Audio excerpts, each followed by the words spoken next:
നമസ്കാരം. ഇന്ന് ഈ വൈറ്റൽ ആർഎക്സിൽ മാനേജ് എക്സ്പെൻസ് എങ്ങനെയാണ് മാനേജ് ചെയ്യുന്നത് നമുക്ക് നോക്കാം. സോ അതിനായി വലതുഭാഗത്ത് മുകളിലെ മോറിലെ മാനേജ് എക്സ്പെൻസ് ഓപ്പൺ ചെയ്യുക. സോ മാനേജ് എക്സ്പെൻസ് ഉപയോഗിച്ച് നമ്മുടെ ഫാർമസിയിൽ നടക്കുന്ന ദൈനംദിന ചിലവുകൾ എല്ലാം തന്നെ രേഖപ്പെടുത്താവുന്നതാണ്. ഉദാഹരണത്തിന് E bill, rent, staff salary.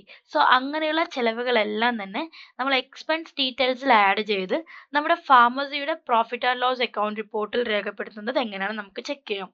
So manage എക്സ്പെൻസിൽ ഇങ്ങനെയുള്ള എക്സ്പെൻസ് ആഡ് ചെയ്യുന്നത് മൂലം ഫാർമസിയുടെ പ്രോഫിറ്റ് ആൻഡ് ലോസ് റിപ്പോർട്ടിലെ ഗ്രോസ് പ്രോഫിറ്റിൽ നിന്നും കുറഞ്ഞ് ഫാർമസിയുടെ നെറ്റ് പ്രോഫിറ്റ് അഥവാ നെറ്റ് മാർജിൻ എന്താണെന്ന് കൃത്യമായി ട്രാക്ക് ചെയ്യാൻ സാധിക്കും. ഇങ്ങനെ മാനേജ് ആൻഡ് എക്സ്പെൻസ് ഉപയോഗിച്ച് ഫാർമസിയുടെ കോസ്റ്റിംഗ് ആൻഡ് ഓപ്പറേറ്റിംഗ് എമൗണ്ട് കൃത്യമായി ട്രാക്ക് ചെയ്യാൻ സാധിക്കുന്നതാണ്. ഇനി നമുക്ക് മാനേജ് എക്സ്പെൻസിൽ നമ്മുടെ എക്സ്പെൻസ് എങ്ങനെയാണ് ആഡ് ചെയ്യുന്നത് നമുക്ക് നോക്കാം. സോ മാനേജ് എക്സ്പെൻസ് ഓപ്പൺ ചെയ്തതിന് ശേഷം വലത് ഭാഗത്ത് മുകളിലായിട്ട് ആഡ് എന്നൊരു ഓപ്ഷൻ ഉണ്ടാവും. Alt N ക്ലിക്ക് ചെയ്ത് നമുക്ക് ഇത് ഷോർട്ട് കട്ട് ആണ്. Alt N ഉപയോഗിച്ച് നമുക്ക് ആഡിലോട്ട് ക്ലിക്ക് ചെയ്യാവുന്നതാണ്. അതിനുശേഷം നമ്മൾ ഇവിടെ ന്യൂ എക്സ്പെൻസ് ആഡ് ചെയ്യണം. സോ കാറ്റഗറി വൈസ് ആണ് നമ്മൾ ന്യൂ എക്സ്പെൻസ് ആഡ് ചെയ്യുന്നത്. Bank fee and charges, employee salaries, advance അങ്ങനെയുള്ള കുറേ കാറ്റഗറി ഉണ്ടാവും.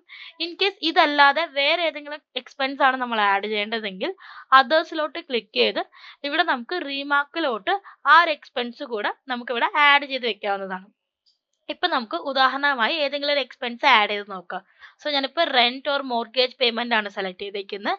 സോ അതിനുശേഷം നമ്മൾ വിത്ത് GST ആണോ വിത്തൗട്ട് GST ആണോ നമ്മൾ എക്സ്പെൻസ് ചെയ്തേക്കുന്നത് അതുകൂടെ ആഡ് ചെയ്യുക. എക്സ്പെൻസ് ഡേറ്റ് ആഡ് ചെയ്തതിനു ശേഷം എമൗണ്ട് സെലക്ട് ചെയ്യുക. സോ പേയ്മെന്റ് മോഡ് നമ്മൾ ഏതാണോ പേയ്മെന്റ് മോഡ് സെലക്ട് ചെയ്യുക. ഇപ്പോൾ for example check or NEFT ഒക്കെ ആണെന്നുണ്ടെങ്കിൽ നമുക്ക് അതിന്റെ റെഫറൻസ് നമ്പർ കൂടെ കൊടുക്കേണ്ടി വരും. പിന്നെ ബാങ്ക് അക്കൗണ്ട് കൂടെ നമ്മൾ സെലക്ട് ചെയ്തിടേണ്ടി വരും. സോ അതിനുശേഷം നമ്മൾ ഇവിടെ എന്തെങ്കിലും റീമാർക്സ് കൂടെ ആഡ് ചെയ്ത് അവിടെ സബ്മിറ്റ് എന്നുള്ളൊരു ഓപ്ഷൻ ഉണ്ട്. അതായത് മുകളിൽ സബ്മിറ്റ് ഓപ്ഷനിലോട്ട് ക്ലിക്ക് ചെയ്ത് കഴിഞ്ഞാൽ ഈ ഒരു എക്സ്പെൻസ് നമ്മുടെ അക്കൗണ്ടിലോട്ട് ആഡ് ആവും. ഇനി ഇത് നമുക്ക് ബാങ്ക് അക്കൗണ്ടിൽ നിന്നും എങ്ങനെയാണ് റിഫ്ലക്റ്റ് ആവുന്നത്, സോ ഇതെങ്ങനെയാണ് എക്സ്പെൻസ് കുറയുന്നത്, അതായത് ഈ എമൗണ്ട് കുറയുന്നത് എങ്ങനെയാണെന്ന് കൂടെ നോക്കാം. സോ അതിനായി മോറിലെ ബാങ്ക് അക്കൗണ്ട് ഓപ്പൺ ചെയ്യുക. സോ ബാങ്ക് അക്കൗണ്ട് ഓപ്പൺ ചെയ്തതിന് ശേഷം ഏത് ബാങ്കിലാണോ നമ്മൾ എക്സ്പെൻസ് ചെയ്തിരിക്കുന്ന ബാങ്ക് സെലക്ട് ചെയ്തിട്ട് സോ ആ ഒരു പെർട്ടിക്കുലർ നമ്മൾ എക്സ്പെൻസ് ആഡ് ചെയ്തത് നമ്മുടെ ഇവിടെ പേയ്മെന്റ് ഇനീഷ്യേറ്ററിൽ കാണാൻ സാധിക്കും. അതിന് വലതുഭാഗത്തായി എമൗണ്ടിന് വലതുഭാഗത്തായിട്ട് മാർക്ക് ക്ലിയർ എന്നുള്ളൊരു ഓപ്ഷൻ ഉണ്ടാവും. അതിലോട്ട് ക്ലിക്ക് ചെയ്ത് വെരിഫൈ ചെയ്ത് കഴിഞ്ഞെന്ന് വെച്ചാൽ ആ ഒരു പെർട്ടിക്കുലർ എമൗണ്ട് നമ്മുടെ പേയ്മെന്റിൽ നിന്ന് കുറഞ്ഞ്, അതായത് പാസ്ബുക്കിൽ ഇപ്പോൾ കൃത്യമായിട്ട് എത്ര ബാലൻസ് ഉണ്ടെന്നുള്ളത് കറന്റ് ബാലൻസ് ഷോ ആവുന്നതാണ്. ഇനി നമുക്ക് ഈ മാനേജ് എക്സ്പെൻസ് എങ്ങനെയൊക്കെയാണ് നമുക്ക് ചെക്ക് ചെയ്യുന്നത് നോക്കാം. സോ അഗെയിൻ മോറിൽ മാനേജ് എക്സ്പെൻസ് ഓപ്പൺ ചെയ്ത് കഴിഞ്ഞ് ഇവിടെ നമുക്ക് ഫിൽറ്റർ ഉപയോഗിച്ച് ഡേറ്റ് ഫിൽറ്റർ ഉപയോഗിച്ച് നമുക്ക് ചെക്ക് ചെയ്യാവുന്നതാണ്. സോ ഇന്നത്തെ വേണമെന്നുണ്ടെങ്കിൽ നമുക്ക് ഇന്നത്തെ ചെയ്യാം, ലാസ്റ്റ് 7 days അല്ലെങ്കിൽ കറന്റ് ഫിനാൻഷ്യൽ ഇയർ. സോ അങ്ങനെ നമുക്ക് ഫിൽറ്റർ ഉപയോഗിച്ച് ചെക്ക് ചെയ്യുന്നതാണ്. അതുപോലെ തന്നെ നമുക്കിവിടെ കാറ്റഗറി വൈസും നമുക്കിവിടെ ഫിൽറ്റർ ചെയ്യാവുന്നതാണ്. So in case manage expense staff ആണ് എക്സ്പെൻസ് ആഡ് ചെയ്തിട്ടുണ്ടെങ്കിൽ ഇവിടെ സ്റ്റാഫ് വൈസ് എക്സ്പെൻസസ് ഡീറ്റെയിൽസും ഇവിടെ ചെക്ക് ചെയ്യാവുന്നതാണ്. അതുപോലെ തന്നെ നമ്മൾ ഈ വാറ്റിൽ ഇപ്പോൾ മൾട്ടി ലൊക്കേഷൻ ഫാർമസി നമ്മൾ യൂസ് ചെയ്യുന്നുണ്ടെങ്കിൽ സോ വേറെ ഏതെങ്കിലും ബ്രാഞ്ചിലാണ് നമ്മൾ എക്സ്പെൻസ് ആഡ് ചെയ്തിട്ടുണ്ടെങ്കിൽ ഇവിടെ ബ്രാഞ്ച് വൈസ് നമുക്ക് ഫിൽറ്റർ ഓപ്ഷൻസ് ലഭിക്കുന്നതാണ്. സോ ബ്രാഞ്ചിലോട്ട് ക്ലിക്ക് ചെയ്തിട്ട് നമുക്ക് ഏത് ബ്രാഞ്ചിൻ്റെ ആണോ എക്സ്പെൻസ് ചെക്ക് ചെയ്യേണ്ടത് സോ ആ ബ്രാഞ്ച് ഇവിടെ സെലക്ട് ചെയ്യാം. സോ സെലക്ട് ചെയ്തതിന് ശേഷം നമ്മളിവിടെ സെർച്ച് ഇവിടെ GST നമ്പർ വെച്ച് നമുക്ക് സെലക്ട് ചെയ്യാവുന്നതാണ്. അതിനുശേഷം നമ്മളിവിടെ സെർച്ച് കൊടുത്തെന്ന് വെച്ചാൽ നമുക്ക് ആ പെർട്ടിക്കുലർ ബാങ്ക് ഡീറ്റെയിൽസ് എല്ലാം തന്നെ മേർജ് ആവുന്നതാണ്.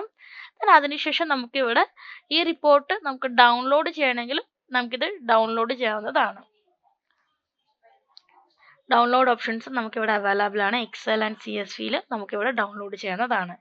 ഇനി നമുക്ക് ഈ ഒരു എക്സ്പെൻസ് പ്രോഫിറ്റ് ആൻഡ് ഗ്രോസ് റിപ്പോർട്ടിൽ എങ്ങനെയാണ് വരുന്നത്, നമുക്ക് എങ്ങനെയാണ് പ്രോഫിറ്റ് ആൻഡ് റിപ്പോർട്ട് മാനേജ് ചെയ്യുന്നത് നമുക്ക് നോക്കാം.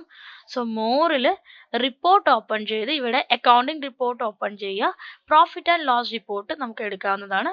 സോ ഇവിടെ നമ്മൾ ഡേറ്റ് ഫിൽറ്റർ ഉപയോഗിച്ചിട്ട് നമുക്ക് പ്രോഫിറ്റ് ആൻഡ് ലോസ് ഫിൽറ്റർ ചെയ്യാവുന്നതാണ്. സോ ഈ ഒരു റിപ്പോർട്ട് ഉപയോഗിച്ച് ഫാർമസിയുടെ വരവ് ചിലവുകൾ പോയി നെറ്റ് പ്രോഫിറ്റ് എന്താണെന്ന് ചെക്ക് ചെയ്യാൻ സാധിക്കുന്നതാണ്. സോ നമ്മൾ മാനേജ് എക്സ്പെൻസിൽ ആഡ് ചെയ്ത എല്ലാ എക്സ്പെൻസും ഇവിടെ ആഡ് ആവുന്നതാണ്. അതുപോലെ തന്നെ നമുക്ക് ഇതിന്റെ ഡൗൺലോഡ് ഓപ്ഷൻസും ഇവിടെ അവൈലബിൾ ആണ്. സോ നമുക്കിപ്പോൾ പ്രോഫിറ്റ് ആൻഡ് ലോസ് റിപ്പോർട്ട് നമുക്ക് ചെക്ക് ചെയ്ത് നോക്കാം. സോ ഞാനിവിടെ ഡേറ്റ് ഫിൽറ്റർ സെലക്ട് ചെയ്തിട്ടുണ്ട്.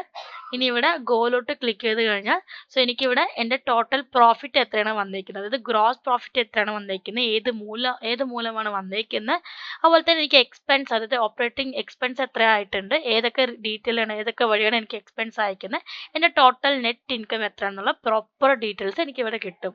സോ ഇവിടെ വലത് ഭാഗത്ത് മുകളിലായിട്ട് എനിക്കിത് ഡൗൺലോഡ് ചെയ്യണമെങ്കിൽ ഈ റിപ്പോർട്ട് നമുക്ക് ഡൗൺലോഡ് ചെയ്യാനുള്ള ഓപ്ഷൻസ് ഇവിടെ അവൈലബിൾ ആണ്.